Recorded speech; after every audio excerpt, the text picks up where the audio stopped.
Boa tarde, nós somos do grupo 10 e a gente vai apresentar sobre gestão de resíduos sólidos para o consórcio do Agreste Central Sergipano. Aqui estão os integrantes do grupo, eu sou a Júlia. Então, primeiramente uma introdução, né?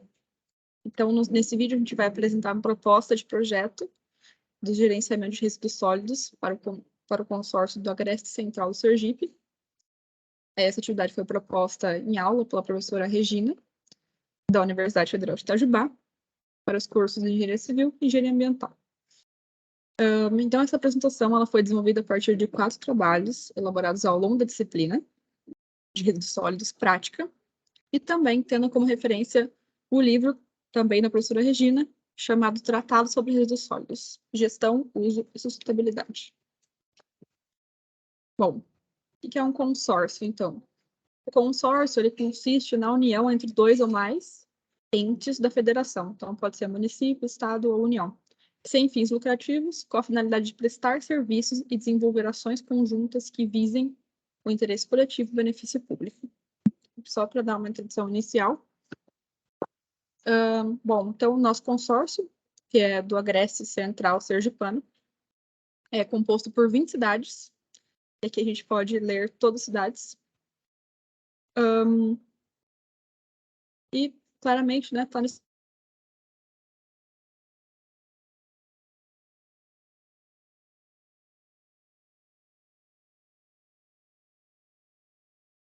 responsabilidade sobre o ciclo de vida dos produtos, envolvendo consumidores, fabricantes, distribuidores e outros. Então, cada um vai assumir seu papel no que diz respeito ao serviço público de limpeza urbana e o manejo do resíduo sólido. Agora um pouquinho sobre as etapas. Bom, a gente vai apresentar sobre a projeção do resíduos sólidos urbanos, o aterro e também a compostagem que foi proposta, né, foi dimensionado. Para começar os cálculos, a gente determinou a projeção populacional dos municípios desse consórcio, feitas com os dados do IBGE, e a gente fez a projeção de 2022 até 2042, então 20 anos. A gente utilizou o método de crescimento logístico para o consórcio como um todo e também para cada cidade individual. Em seguida, a gente conseguiu projetar a quantidade de resíduos sólidos nas seguintes etapas aqui. Então, a gente consultou o SNIS, né, o Sistema Nacional de Informação sobre o Saneamento. A gente conseguiu os valores anuais de resíduos sólidos urbanos gerados no ano de 2016 para cada cidade do consórcio. Depois a gente calculou o valor que a gente obteve, né, pela população, dividindo por 365 dias, chegando ao índice de geração de resíduos sólidos per capita diário. Isso também para cada cidade do consórcio, também como um todo. E assim a gente conseguiu prever a quantidade de resíduos que seria gerado até 2042. Aqui a gente tem uma planilha mostrando todos esses cálculos, os resultados que a gente obteve. A gente usou uma taxa de crescimento de 1% sobre o índice de massa. E assim a gente conseguiu também dimensionar o aterro sanitário e o pátio de compostagem. Agora falando um pouquinho sobre a emissão do biogás. A gente também consegue estimar essa emissão de biogás nesse aterro. E a gente usou o software LandGen, né, o programa LandGen, para estimar esses valores. Com isso, a gente conseguiu estimar também a quantidade de metano por ano, né, em metros cúbicos, e também gases no geral que seriam emitidos ali. Então, aqui a gente tem uma planilha também mostrando os cálculos, os resultados que a gente obteve. Então, a gente tem o total de gases e também as emissões do gás metano especificamente. Aqui a gente tem uma fórmula que foi utilizada para fazer essa projeção da estimativa do biogás. Também foi retirado do livro Tratado sobre Resíduos Sólidos. E vocês podem ver aqui o que cada parcela da equação significa. Bom, então aqui a gente tem também... A gente chegou no resultado que serão necessárias 35 turbinas para gerar energia no ano de 2042. A gente também achou legal ressaltar algumas vantagens do biogás aqui. Então, principalmente 3 delas, que seriam ajudar a gerar energia elétrica, e também pode ser utilizado em propriedades rurais, não só em centros urbanos. Redução de custos ao gerar energia a partir de recursos próprios, e também é uma fonte de energia limpa e renovável. Aqui à direita a gente tem também uma planilha com a quantidade de turbinas de 50 kW que a gente conseguiria mover a cada ano. Aí, para finalizar essa parte, a gente também achou bacana fazer a viabilidade econômica dessa utilização da energia, do biogás. E a gente previu 3 cenários, que seriam, basicamente, o que muda entre eles seria o ano que a gente começaria a utilizar esse gás, né, para gerar energia, e a quantidade de turbinas ou de motores que a gente conseguiria mover. Então, aqui a gente tem o primeiro cenário, começando em 2023 já. Segundo cenário, começando em 2027. E o terceiro cenário, começando em 2033. A gente pode ver que nos 3 a gente tem tudo verdinho, o que significa que a gente já teria um saldo positivo para essa empresa que está gerando essa energia. Então, ela teria já um lucro desde o primeiro ano que ela começasse a fazer a venda dessa energia gerada. E aqui a gente tem um resuminho, então uma comparação entre os 3 cenários que a gente fez. E o que vai interferir, na verdade, para a escolha de qual dos 3 métodos que a companhia ou a empresa que vai vender essa energia vai adotar, vai ser basicamente o capital inicial que ele tem disponível para investir e também o tempo de retorno que ela espera, né? Então, tem alguns fatores que deveriam ser levados em conta. Mas nos 3 cenários, eles terão lucro, desde o primeiro ano que fosse reutilizado o gás para gerar energia. Oi, gente, boa tarde. Meu nome é Sofia. Eu vou aqui prosseguir com as etapas do projeto que a gente foi desenvolvendo ao longo da disciplina. Em seguida, a gente fez o uso de outra ferramenta, a planilha WARB, que é o Waste Reduction Model, na qual a gente gera 3 cenários alternativos de gerenciamento dos resíduos sólidos urbanos. E por que a gente usa essa ferramenta? Qual é a finalidade? Com a ferramenta do WARB, a gente consegue estimar as alterações das emissões dos gases de efeito estufa e o uso da energia ao longo do ciclo de vida de diversos materiais. Então, a gente usa essa ferramenta para ter essa estimação e poder determinar as futuras projeções.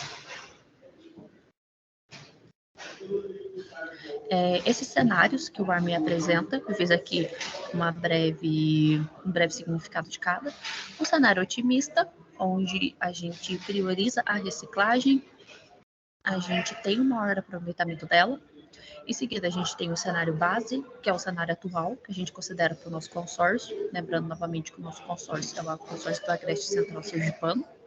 E a gente tem o cenário pessimista, onde a gente já não considera essas práticas que são mais limpas. A gente considera práticas como incineração e compostagem. A partir disso, a gente estima a composição gravimétrica dos resíduos sólidos urbanos. Daqui a pouco eu vou falar mais um pouco sobre essa definição, tendo como base os dados coletados no Brasil. A gente usou os dados coletados no Brasil porque não foi achada essas informações para o nosso consórcio. E como a professora Regina orienta em aula, caso a gente não tenha essas observações, a gente pode usar do Brasil, fatos que ela mesma disponibilizou no material didático. Foi definido, então, o cenário base do nosso consórcio, onde todo resíduo que é gerado é encaminhado para a disposição final. Então, a gente teve essa consideração para fazer as projeções.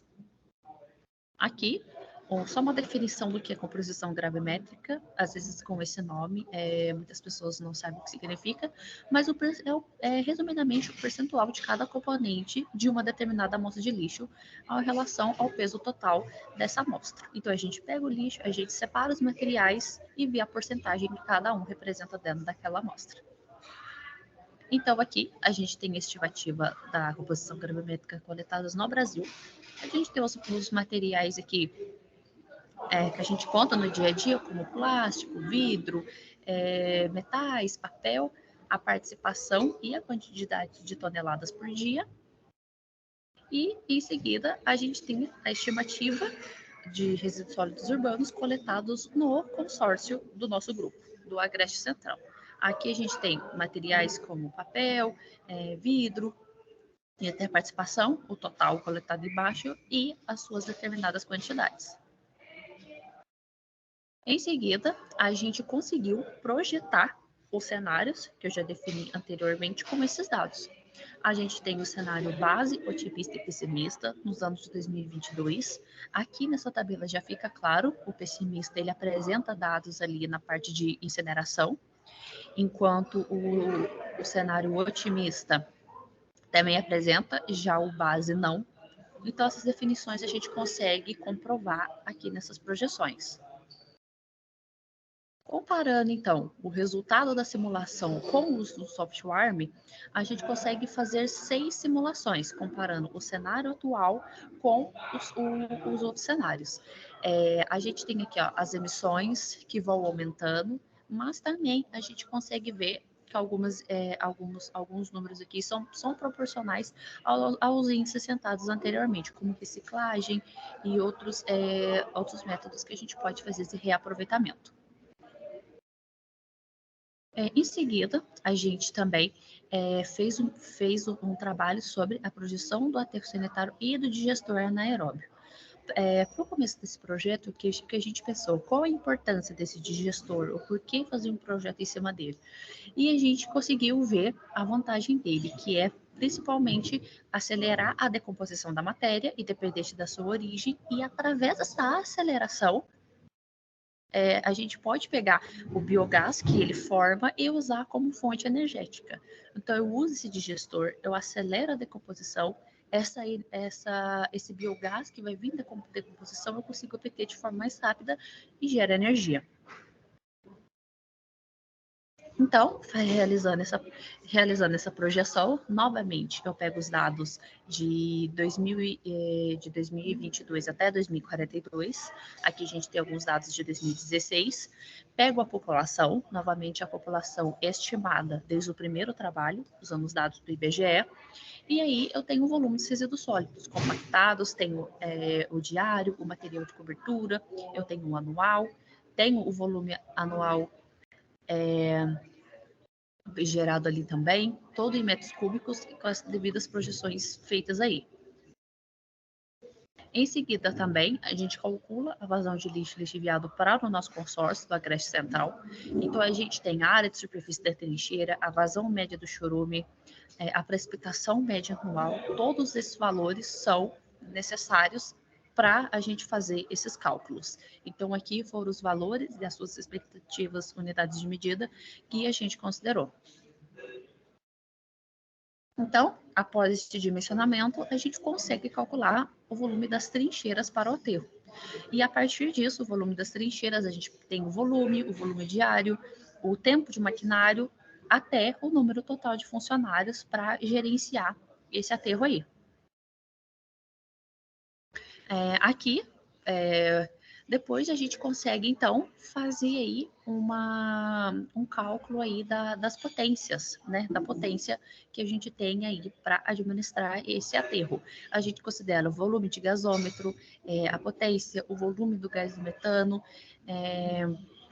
os resíduos sólidos per capita, a quantidade de massa, e através disso a gente pega aí uma tabela de equivalência, usando também a fonte de outros autores, e consegue estimar aí a eletricidade necessária.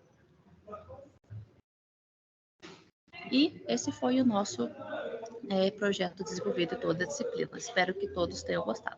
Muito obrigada.